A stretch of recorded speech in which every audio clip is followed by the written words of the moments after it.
Hello everyone, I am रुखसार। आज हम आपके लिए जो वीडियो लाए हैं वो इंडियन इकोनॉमी पर बेस्ड है। आई होप आपको ये वीडियो पसंद आएगी। अगर आपने हमारे चैनल को अभी तक सब्सक्राइब नहीं किया है तो प्लीज़ हमारे चैनल को सब्सक्राइब करिए, जिससे कि हमारी लेटेस्ट वीडियो का नोटिफिकेशन सबसे पहले आप तक पहुँचे।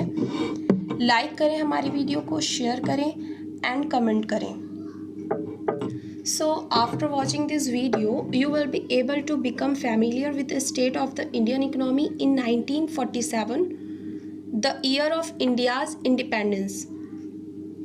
भारत का आर्थिक विकास, जिसे इंग्लिश में बोलते हैं Indian economic development.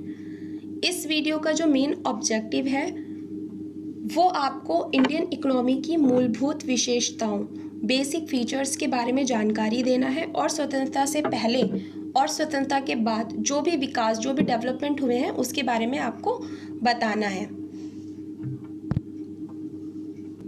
In this video we gonna discuss about Indian economy on the eve of independence.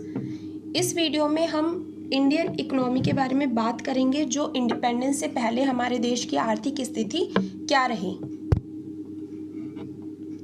The state of India's economy prior to the country's independence and form an idea of the various considerations that shaped India's post-independence development strategy. The structure of India's present-day economy is not just of current making, it has its roots steeped in history, particularly in the period when India was under British rule, which lasted for almost 2 centuries before India finally won its independence on 15th August 1947. The sole purpose of the British colonial rule in India was to reduce the country to being a raw material supplier for Great Britain on rapidly expanding modern industrial base. लेकिन देश की present condition और future की planning करते time हमें उसकी economic condition को जानना बहुत ज़रूरी है। इस वीडियो में हम उन सभी तो नहीं बट कुछ टॉपिक्स पर हम बात करेंगे जिन्होंने इंडिपेंडेंस इंडिया के डेवलपमेंट में अपनी मुख्य भूमिका अदा की है, अपना मेन रोल प्ले किया है।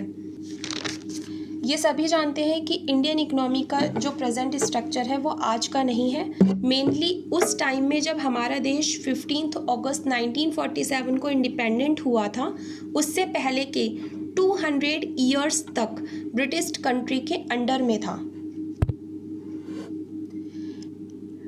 And understanding of the exploitative nature of this relationship is essential for any assessment of the kind and level of development which the Indian economy has been able to attain over the last 6.5 decades.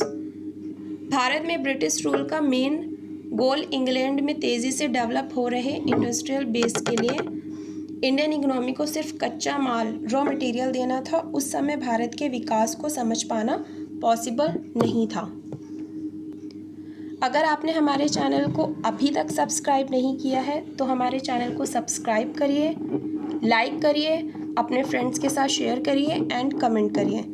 अगर आपको हमारी video पसंद आई है तो please हमारे channel को subscribe ज़रूर करिएगा। Topic is low level of economic development under the colonial rule, जिसे हिंदी में बोलते हैं औपनिवेशिक शासन के अंतर्गत निम्न स्तर का आर्थिक विकास। India had an independent economy before the advent of the British rule. Though agriculture was the main source of livelihood for most people, yet the country's economy was characterized by various kinds of manufacturing activities. India was particularly well known for its handicraft industries in the field of cotton and silk textiles, metal and precious stonework, etc. British rule से पहले भारत की अपनी independent economy थी। Agriculture was the main source of livelihood for most of the people. फिर भी Indian economy में various kind of manufacturing activities हो रही थी। इंडिया को लोग बहुत अच्छे से जानते थे क्योंकि यहाँ इंडिया में cotton and silk textile, metal and precious stone work की हैंडीक्राफ्ट इंडस्ट्रीज थी। These products enjoyed a worldwide market based on the reputation of the fine quality of material used and the high standard of craftsmanship seen in all import from India, जिसका goods world wide दुनिया भर में famous था। यहाँ के बने handicraft material दुनिया भर में लोगों को बहुत ज़्यादा पसंद आते थे। यहाँ पर जो भी सामान बनता था उसमें अच्छी क्वालिटी का यूज़ किया जाता था, जिसके कारण दुनिया भर में ये सामान सप्लाई किया जाता था। The economic policies pursued by the colonial government in India were concerned more with the protection and promotion of the economic interest of their home country than with the development of the Indian economy. लेकिन colonial rule का main motive India का development नहीं था, बल्कि अपनी home country, अपना जो उनका मूल देश था, उसके आर्थिक डेवलपमेंट को बढ़ावा देना था। Such policies brought about a fundamental change in the structure of the Indian economy, transforming the country into supplier of raw materials and consumer of finished industrial products from Britain. In policies से Indian economy में कुछ fundamental changes हुए, जिसकी वजह से India England को raw material provide करना और यहाँ के बने तैयार माल को सप्लाई करने वाला देश बनकर रह गया। Obviously, the colonial government never made any sincere attempt to estimate India's national and per capita income. Some individual attempts which were made to measure such incomes yielded conflicting and inconsistent results. इसलिए colonial rule के चलते कभी इस देश में national income and per capita income को measure नहीं किया गया, ना ही कभी कोशिश की गई। पर्सनली कुछ लोगों ने मेज़र करने की कोशिश भी की, लेकिन सही मेज़रमेंट नहीं हो सका। एमंग द नोटेबल एस्टिमेटर्स, जो आकलन करता थे, दादा भाई, William Digby, Findlay Siraj, doctor VKRV Rao आदि मेन थे। During colonial rule doctor Rao द्वारा लगाए अनुमान बहुत इंपॉर्टेंट माने जाते थे।